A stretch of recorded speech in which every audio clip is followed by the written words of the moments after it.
경기도 부천 엘그림교회를 섬기고 있는 김현호 목사입니다.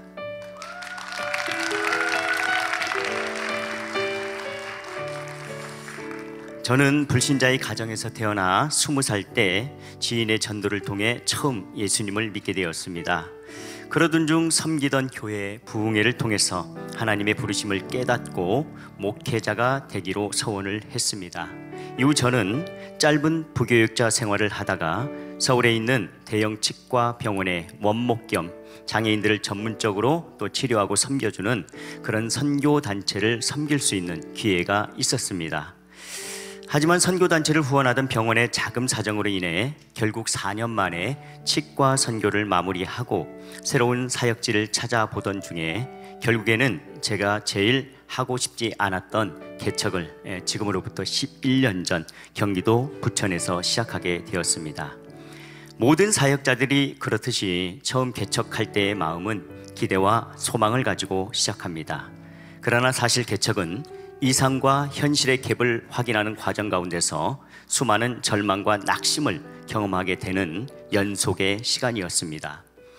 저 역시 사람도 얼마 안 되는 그런 교회에서 성도들이 서로 하나 되지 못하고 갈등이 생기기 시작했고, 중간에서 그 갈등을 제대로 풀어내지 못한 저는 극심한 스트레스와 공황장애로 인해서 하루하루 생과 사를 넘나드는 그런 고통스러운 시간을 보낼 수밖에 없었습니다. 당시 사춘기를 보내고 있던 저희 큰딸은 그런 아빠가 걱정이 되어서 밤에 수없이 제가 살아있는지 안전을 확인하고, 심지어는 학교에 가서도 수시로 문자와 전화로 안부를 묻고, 혹여나 제가 사정이 있어서 전화를 못 받거나 그러면 수업에도 안 들어가고 계속해서 전화를 받을 때까지 전화를 하다 보니까 정상적인 학교 생활을 할 수가 없었습니다.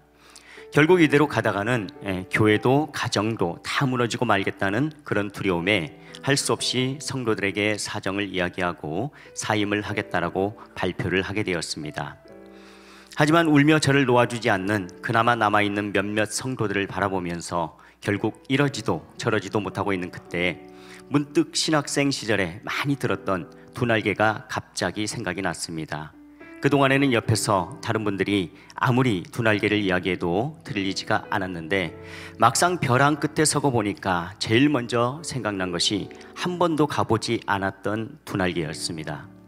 저는 그날 아내에게 어차피 그만둘 거 마지막으로 여기 한 번만 가보자 라고 이야기를 했고, 저희는 그해 2018년 두 날개 국제 컨퍼런스에 처음 참석을 하게 되었습니다.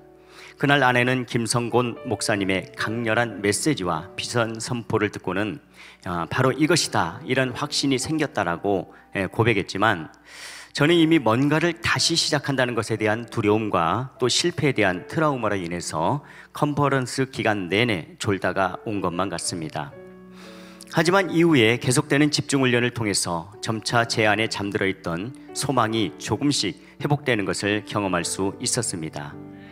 특별히 두 날개 집중 훈련을 통해서 제가 가장 큰 도전이 되었던 것은 선교에 대한 비전이었습니다.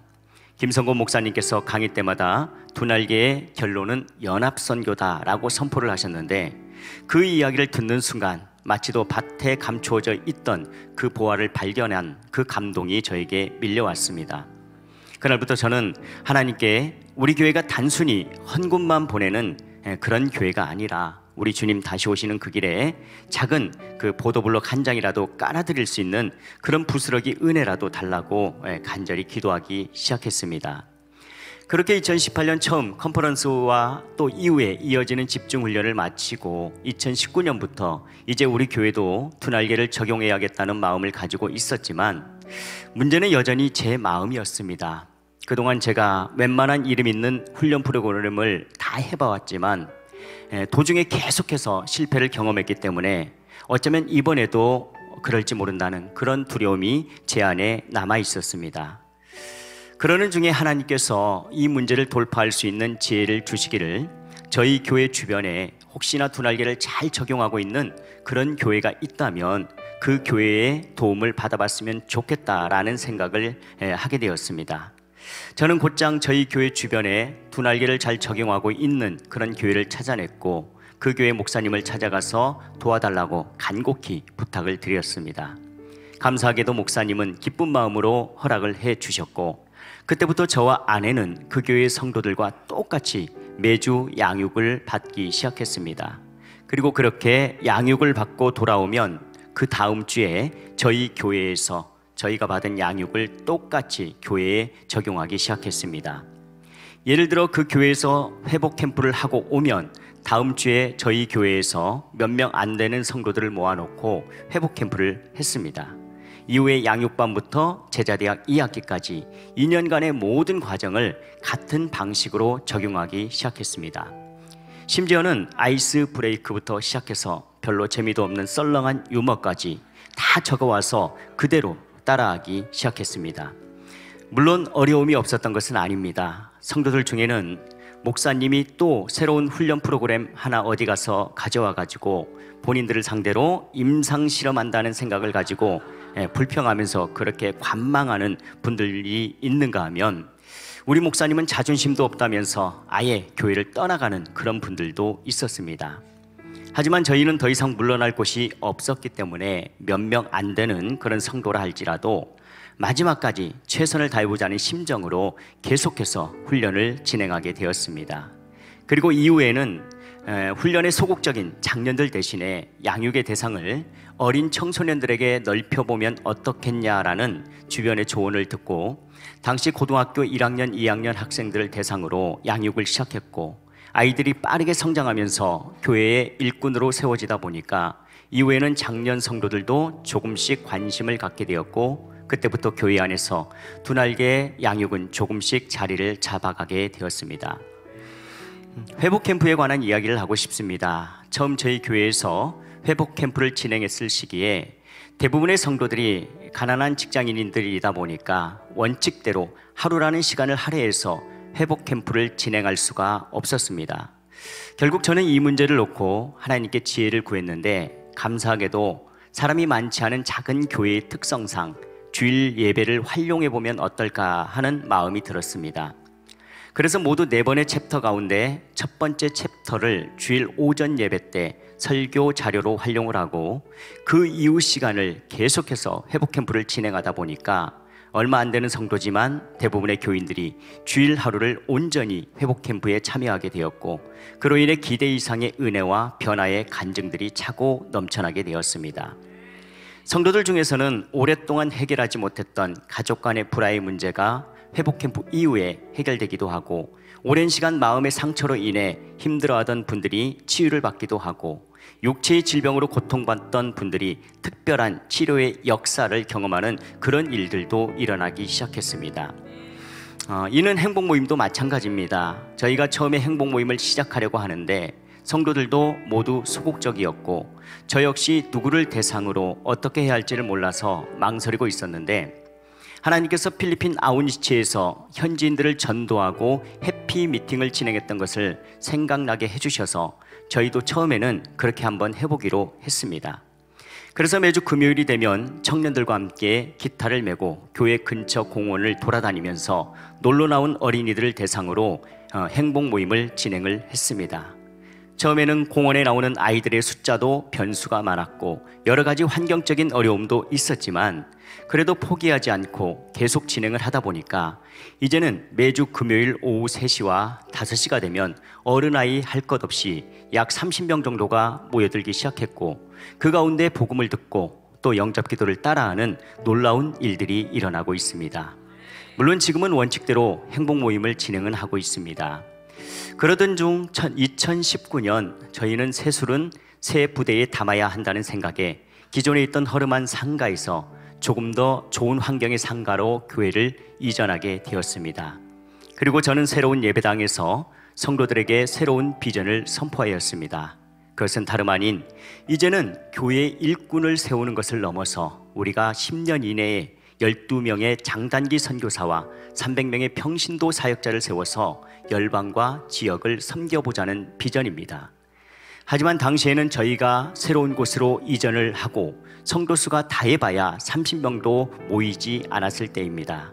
더구나 새로운 곳으로 이전을 하면서 임대료도 2배 이상이나 지불해야 했고, 또 그 임대료를 마련하는데 대출을 받아야 했기 때문에 더군다나 엎친 데 덮친 격으로 코로나19 팬데믹이 시작이 되었습니다. 이런 상황에서 과연 선교사를 파송하는 것은 둘째치고 교회 자체를 유지할 수 있을까에 대한 위기감이 있었습니다. 하지만 우리에게 비전을 주시고 무엇보다 지금보다 더 어려운 상황 가운데서도 하나님의 인도하심을 경험했기에 이번에도 포기하지 않고 하나님의 은혜를 구하면서 방법을 찾던 중에 예배뿐만이 아니라 모든 훈련을 줌을 통해서 진행을 함으로써 성도들이 비록 비대면이지만 그래도 훈련을 쉬지 않고 꾸준히 받을 수 있도록 그렇게 하였습니다.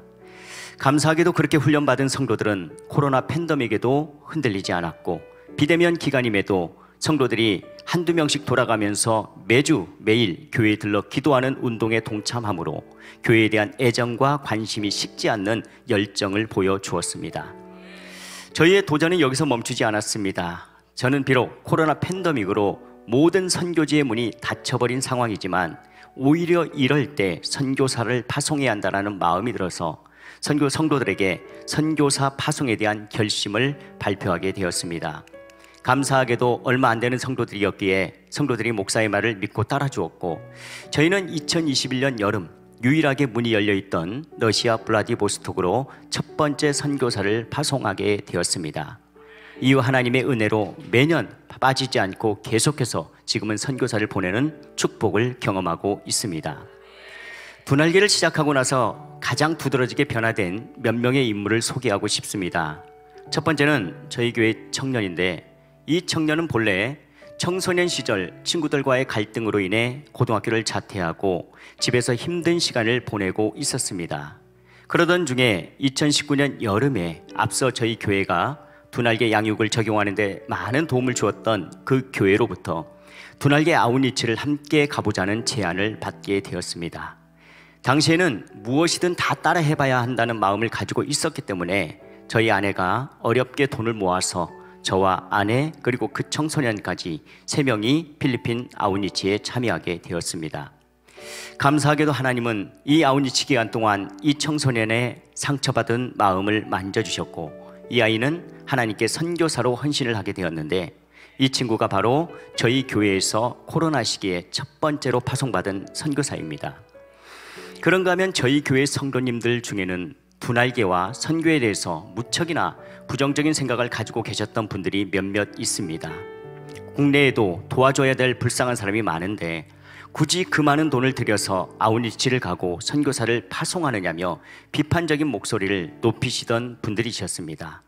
그랬던 분들이 양육을 통해 은혜를 받고 가치관이 변화되자 자신의 자녀들을 저희 교회 2번째와 5번째 선교사로 파송하는 데 허락을 해 주셨습니다.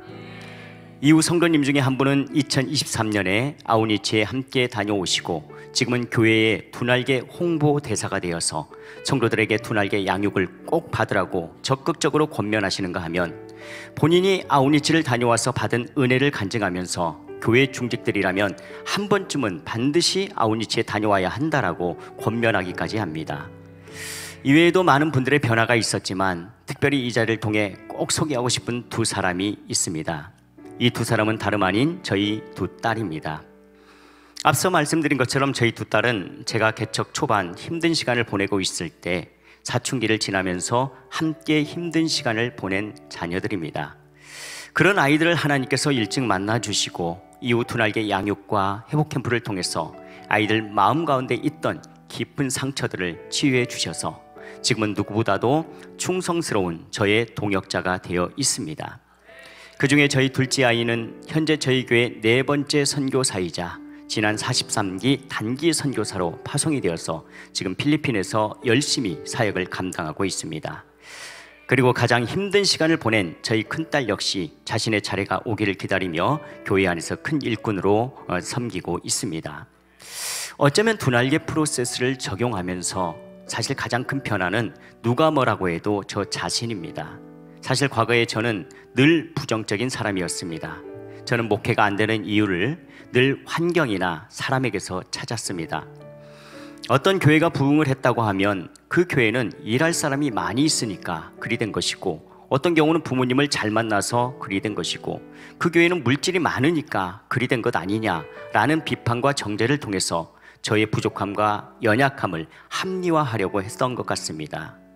근데 훈련을 하면서 오히려 제가 변하고 제가 성장을 하니까 교회도 가정도 점점 안정을 되찾게 되었고 그동안 잠들어 있던 성도들이 깨어나기 시작하니까 누가 먼저라 할 것 없이 재생산 사역자의 삶을 살기로 결심하는 이런 일들이 일어나기 시작합니다. 저희 교회는 그 어려운 코로나 시기를 지나면서 많은 교회들이 문을 닫을 때 도리어 교회가 많이 성장하였고 무엇보다 재정이 코로나 이전보다 더욱더 풍성하게 되어서 선교사를 매년 파송하는데도 불구하고 마르지 않는 샘처럼 날마다 채워지는 그런 은혜를 경험하고 있습니다. 모든 것이 하나님의 은혜인 줄로 믿습니다. 특별히 최근에 있었던 그런 일들을 잠깐만 소개할까 합니다.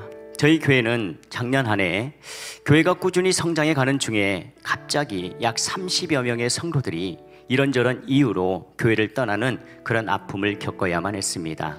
마음 한편으로는 그분들을 더 잘 섬기지 못한 것에 대한 미안함, 또 혹시나 그로 인해 교회가 어려움을 겪지는 않을까, 성도들이 동요하지는 않을까 하는 걱정이 생겼습니다. 더구나 매주 쉬지 않고 성도들이 전도를 나가고 공원을 돌고 행복모임을 하는데도 어느 순간부터 성도들의 수는 늘지 않고 도리어 열심히 전도를 해서 예수님을 영접한 사람들이 우리가 주는 간식만 다 받아먹고는 정작 교회는 다른 교회로 나가는 것을 보면서 참 많이 낙심이 되고 마음이 힘들었습니다. 그래서 도중에 이 공원 행복 모임을 그만할까 이런 생각도 해봤습니다. 하지만 우리가 복음을 전하는 것이 단지 우리 교회의 부흥만을 위한 것이 아니었기에 하나님께서 이런 우리의 수고에 분명 다른 길을 열어주실 것이라는 기대를 가지고 매주 밑 빠진 독에 물 붓는 것처럼 공원 행복 모임을 계속하게 되었습니다. 아니나 다를까 역시 우리 하나님은 하나님의 방법으로 교회의 일꾼들을 보내주시기 시작했습니다. 한 청년은 본래 부모님과 전통교회를 섬기고 있었는데 부모님이 저희 교회 청년들의 소문을 듣고 자녀들만큼은 저희 교회에 나갈 수 있도록 권면해 주셔서 자발적으로 찾아온 청년이 있는가 하면 어떤 청년은 지방에서 진학 때문에 올라오게 되었는데 고향교회 집사님께서 어떻게 소식을 들으셨는지 부천에 있는 엘그림 교회가 건강한 교회다라고 소개를 해주셔서 그렇게 나오게 된 청년도 있었고 몇몇 분들은 이사를 와서 교회를 찾던 중에 저희 교회 간판이 유난히 눈에 크게 들어와서 예배를 드리러 왔다가 아예 등록을 하는 그런 일들이 일어나고 있습니다. 참고로 저희 교회 간판은 예쁘지도 않고 절대로 크지도 않습니다. 다 하나님의 인도하심인 줄로 믿습니다. 그런가 하면 최근에는 교회를 소개하는 유명한 유튜버가 건강한 신앙생활을 하는 청년들을 취재하다가 온라인상에서 활동하는 저희 교회 청년들의 활약상을 보고 자신의 채널에 저희 교회를 소개하고 싶다라고 인터뷰가 들어오기도 하는 아주 특별한 경험을 하기도 했습니다. 이 모든 것이 하나님의 은혜인 줄로 믿습니다. 저는 이번 2025년 겨울 아웃리치에 참여해서 지금 필리핀에 파송되어서 열심히 사역을 감당하고 있는 저희 둘째 딸의 간증을 들으면서 문득 그런 생각이 들었습니다. 당시 저희 교회가 그렇게 힘들 때 만약 두 날개를 만나지 못했더라면 어떠했을까? 제 인생의 가장 축복된 만남이 예수님과 만남이었다면 제 목회에 있어서 가장 축복된 만남은 아마도 두 날개를 만난 것입니다. 끝으로 다 무너져가는 교회와 더 이상 소망이 없다라고 생각했던 저희 목회 사역 가운데 이런 큰 은혜를 누리고 이런 간증을 나눌 수 있도록 길을 보여주시고 가르쳐주신 스승 되신 김성곤 목사님께 감사를 드립니다. 그동안 삶으로 보여주신 그 가르침 평생 잊지 않고 기억하면서 한눈 팔지 않고 부름의 상을 위해서 끝까지 달려가겠습니다. 무엇보다 사망의 음침한 골짜기에서 저와 저희 교회를 건져주시고 구원해주신 우리 하나님 아버지께 이 모든 영광과 감사를 올려드립니다. 감사합니다.